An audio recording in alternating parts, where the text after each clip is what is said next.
Yes, ready. 80 watts per minute. Start. माननीय प्रधानमंत्री जी, अपने व्यस्त समय में से कुछ समय हमारे लिए निकाला, इसके लिए हम आभारी हैं। और अब मैं उनसे अनुरोध करूंगा कि इस सम्मेलन में आए हमारे साथियों तक अधिकारियों का मार्गदर्शन करें। पैरा। गृह मंत्री जी के स्वागत भाषण के बाद प्रधानमंत्री श्री राजीव गांधी ने दृढ़ और विश्वास भरे शब्दों में सम्मेलन में उपस्थित अधिकारियों को संबोधित किया। संक्षेप में उन्होंने कहा कि भारत में बहुत सी भाषाएं बोली जाती हैं, लेकिन हिंदी को सबसे ज़्यादा लोग समझते हैं और बोलते हैं। इसलिए हिंदी को हमने राजभाषा बनाने के लिए चुना है।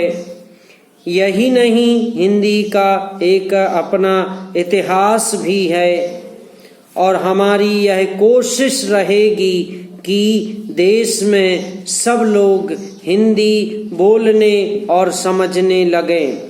इस दिशा में काफ़ी काम भी हुआ है, लेकिन जैसा कि अभी गृह मंत्री जी ने कहा है कि जिस गति से और जिस तेजी से काम होना चाहिए था, शायद नहीं हो पाया है। पैरा। कल हमारा दूसरा सम्मेलन हुआ था, उसमें भी कई मुद्दे उठाए गए थे। एक मुद्दा जो सामने उभर कर आया वह यह था कि आज भी सरकार का काम उचित भाषा में हिंदी में नहीं हो पा रहा है, जबकि जो आंकड़े पेश किए गए थे उसके हिसाब से किसी विभाग में 99%, किसी में 98% और किसी में 95% अधिकारी और कर्मचारी को हिंदी का कार्य साधक ज्ञान था। हमें यह सोचना होगा कि ऐसा क्यों हो रहा है।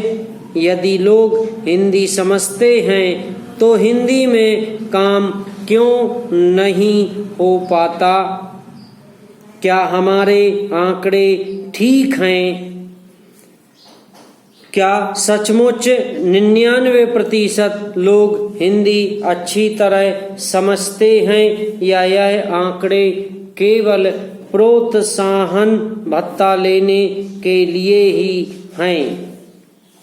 यदि हिंदी का प्रचार होना है और हिंदी में काम होना है तो हमें अच्छी तरह से हिंदी की जानकारी करनी होगी, खासकर जब कानूनी काम और संसद का काम होता है। हमें यह भी सोचना होगा कि हम किस कारण से इस दिशा में पीछे रह गए हैं, कहाँ पर हमने ध्यान नहीं दिया, और उसे ठीक करने के उपाय भी सोचने होंगे। हिंदी का प्रचार करते हुए हमें यह भी ध्यान में रखना होगा कि दूसरी भाषा बोलने वाले लोगों को यह अनुभव नहीं होना चाहिए कि उनके ऊपर हिंदी जबरदस्ती थोपी जा रही है, क्योंकि अगर उन्हें यह लगा तो वे विरोध करेंगे। जो काम हम प्यार से और समझा कर सकते हैं, वह जबरदस्ती करने से नहीं हो पाएगा समाप्त।